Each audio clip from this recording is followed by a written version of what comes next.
Oh, look at this garbage. This isn't a HVAC life video. This is a Thompson'S Kennels video. I just happened to be on the roof, and I'm gonna give you guys some free jewels. A lot of people in the American Pit Bull Terrier community, there's a lot of stuff going on. So this video is gonna be for a lot of the rookies, greenhorns. If you're a seasoned dog man, you probably know about all this information, but yet again, like I said, this video isn't really directed. It may be beneficial. It may be some seasoned dog man who didn't know this, but I'm gonna go over a couple of things in this video, and I hope it hit home with a lot of you guys. So let's start this shit off. The first thing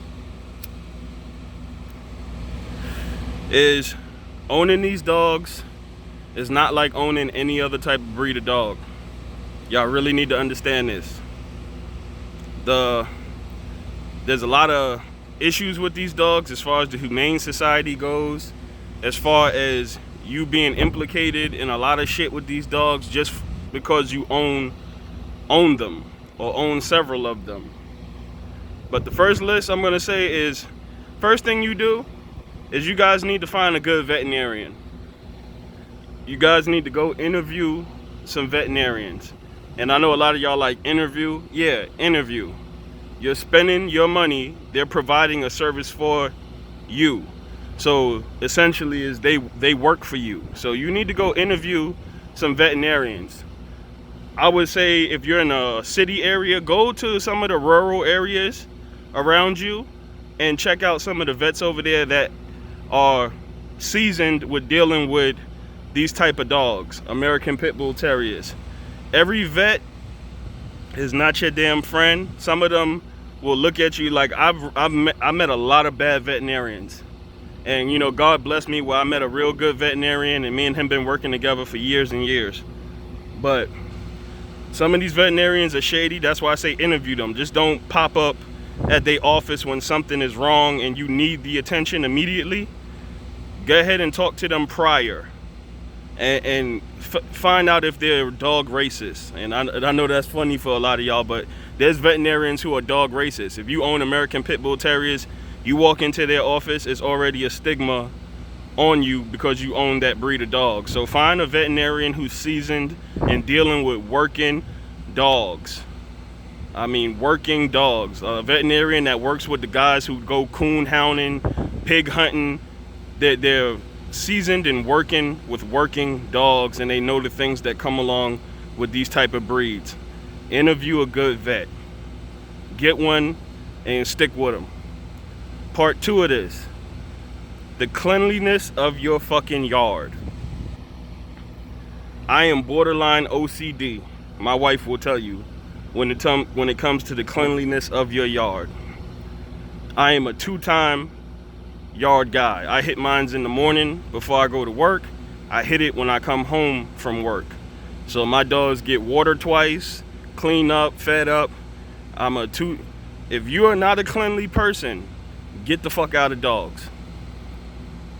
You talk to a lot of old timers and stuff, and they'll say the same thing. I don't know why anybody would want to get into these dogs nowadays, because real people who deal with these dogs know how much work is involved with maintaining these animals and maintaining your yard and your cleanliness of your yard. So yet again, keep a clean fucking yard. Part 3, setups. A lot of you guys out here peddling dogs and selling puppies and stuff, take that fucking money and invest it back into your yard. Invest it into your setups, invest it into your veterinarian bills. Put the money back into the animals. It will do nothing but help you in the long run. Okay? Put the money back into your animals. I'm telling y'all what an old dog woman told me. Shout out to Miss Winchester. Look at your yard as if it's not your yard once a month. Just look at it and put yourself in a position as if this wasn't your yard and you were somebody who was just coming here for the first time. How would you perceive it? That is a very critical thing with these dogs. The way your yard is kept, the setups, all of that. That's why I said if you're selling puppies, put the money back into the dogs. The chain setups, the collars, the houses. If you got chain setups, if you got kennels, purchase the kennels, put the flooring down, concrete, whatever you use, invest the money back into the dogs. The visual of the yard is very important in 2020. If you don't keep a clean yard and you don't have clean setups, they can fuck with you. They have the whole thing with the Humane Society and a lot of these radical people is you guys give them a lot of ammunition to kill you with. Don't give those people no fucking ammunition to hurt you, okay? So keep an eye on your setups and how your yard looks, and the upkeep of your yard and the cleanliness of your yard. Part 3 or 4 to this. These people at the Humane Society, not all of them are dickheads. I know people in the American Pitbull Terrier community have been like, a lot of them hate the Humane Society and they hate, these people wake up like you do and they got a job to do. If somebody calls on you, they are legally obligated to come out to the property and do an animal welfare check. I've been through it several times. I know how it is. It can be aggravating, it could be stressful, but I'm telling you, this is why I'm making this video, to help out a lot of you greenhorns and rookies. And like I said, a lot of seasoned dogmen know what I'm talking about. If you don't know, I hope it helps you. But these people wake up in the morning just like you do. They have a job to do. Some of them are not coming there to railroad you and fuck your whole life up. They have a job to do. So talk to them with common sense and respect. I know it's easy to be angry and be like, why y'all here? Why y'all harassing me? But don't take that attitude with them. Because now one of their workers could have came out with an open mind to what you had going on, but the fact that you're greeting them with hostility, now they have a reason to try to fuck you over. So talk to them with respect. Let them know what you got going on. Let them see the yard. Don't be a dick. Because if you think you're gonna just piss and shit on them and they're not gonna come back and harass you even more or make a situation more volatile than what it gotta be humble. Always be humble. Have your rabies vaccinations in hand. When they come to your property, whatever the circumstances is, the first thing they're gonna ask you for is vaccination records on your dogs. Have that shit in your hand. If you don't have your vaccination records in your hand, you're getting a second visit. They can't do anything right away, but they will give you a certain amount of time where you need to have them dogs taken to the vet to get. There's some states they allow you to do rabies in-house, but I don't know too many of them off the top of my head, and I damn sure don't live in a state where they do that. So you have to be able to have those records in your hand. So when they come and say, hey, can we see the vaccination, show them the vaccination records. The vaccination records is a 2-pill thing with them, because when you have those records, they know that you took the dogs to a licensed veterinarian to get the vaccinations done. So that's showing that you are taking care of your animals on top of the yard itself. So have those vaccination records in hand. A lot of you guys who go hunting with the dogs, and I support all activities with the American Pitbull Terrier, hunting, coon, pig, whatever you do. That leads me back to what I said earlier in this discussion. A lot of people who are not familiar with real working dogs, you go out in the woods with these dogs, you cut them loose, they're running through shrubs, they're running through thorn bushes, they're running through all types of shit to catch the game, okay? They get nicks, cuts, little scratches on them from being out in the field working. If you have a real veterinarian who knows this, and you got some dogs, because some people like to go hog hunting, some of these dogs get cut, some of these dogs get hurt. That's why I said find yourself a real veterinarian that can help you out in those circumstances and not judge you because they know this is familiar with working dogs that are still working in the field, okay?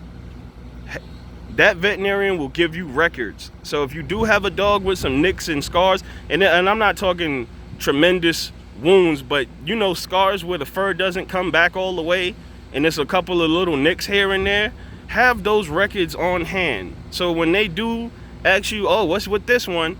Hey, I got veterinarian records on this dog. I took him to the vet. Me and my partner went hunting. He got a little banged up. He's received medical attention. Okay? All these things go in hand with these animals, okay? You gotta, I know a lot of people are looking at this video like, yo, this is crazy, who are not in the game dogs and American Pit Bull Terriers and real working breeds in general. They're looking like, oh God, you gotta have all of that. Yeah, it's real dealing in these dogs. That's why a lot of people got out of them.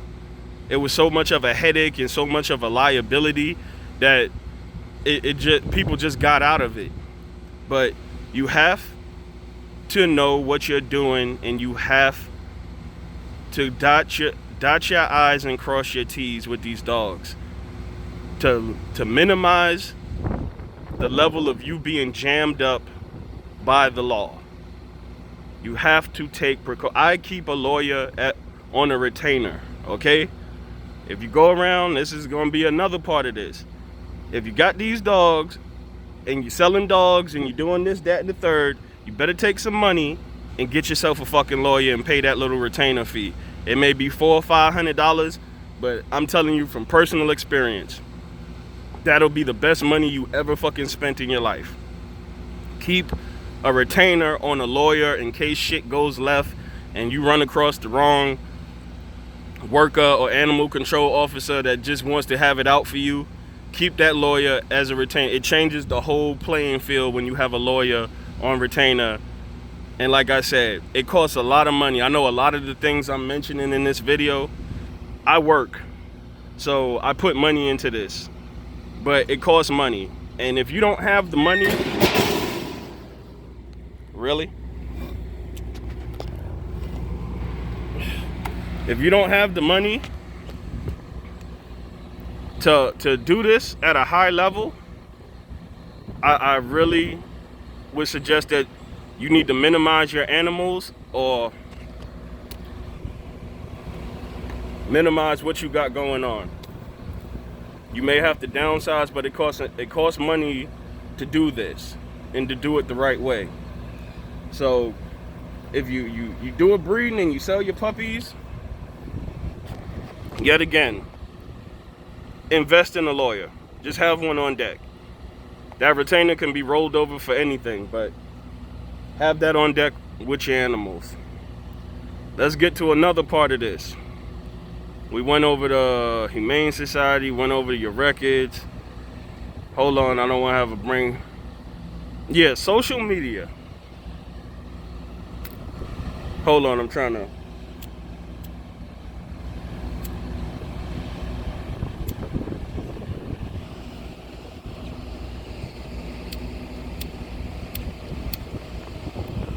Social media, here we go. Excuse me, I was trying to light a cigarette. For you guys out here on social media trying to prove your dogs are game on the internet, get the fuck out of dogs. This is not the playing field to do that. If you're trying to prove your dogs are game on the internet, bro, get the fuck out of dogs. The social media is a great thing because it allows people to educate and help and teach, but you guys who was on the internet trying to prove something, get the fuck out of dogs, man, because this ain't the place to do it. And you're not doing anything but making shit hot for everybody. You're not doing anything but hurting the fucking breed when you guys make these dumbass videos showing way too much and doing way too much. You're hurting the breed, and you're hurting people who really love the breed and is trying to do right by the breed and clean this up. So if you're out here in social media trying to prove your dog's a game, bro, get the fuck out of dogs. I ain't trying to make this video too long. It's just a video to help out with certain things that you need to be on your top game dealing in this breed of dog, because you will deal with more shit behind these dogs than any other fucking breed of dogs. I mean, that's why a lot of people went over to bullies and all other type of breeds of dogs and shit, because people couldn't maintain this. But keep a clean yard, keep your vaccination records, have a good veterinarian, have a lawyer. These are all things that are, your setup needs to be clean, appropriate, especially if you're trying to record and show shit. Because if your shit ain't right and you make videos and post it up there on social media, this is the ammunition that they use. You give them the ammunition to do half of the shit they do. I mean, I know some people may be upset by this video. I don't give a flying fuck. I'm here to just tell you the real and tell you how it is. I ain't gonna sugarcoat the shit for you guys. I don't do too many talking videos. When I do talk, I got something to say. So a lot of this stuff, I hope you guys take heed to what I'm telling you, because it's all cool until the shit happened to you. And like I said, I've received a knock on the door a couple of fucking times. It's all cool until it happened to you and you sitting there with your pants down, they're banging at the door, your yard ain't clean, dog shit everywhere, you got a couple of suspect dogs that been hunting, you ain't got no records on nothing, they're gonna fuck you over. They're gonna fuck you over. So I hope this video helps you guys. And like I said, it did allow for the guys with the HVAC series videos. This ain't an HVAC series video. I'm gonna try and get back on those HVAC life videos, but this is a dog talk video, and I'm just keeping it 100 with you guys. Y'all have a blessed one.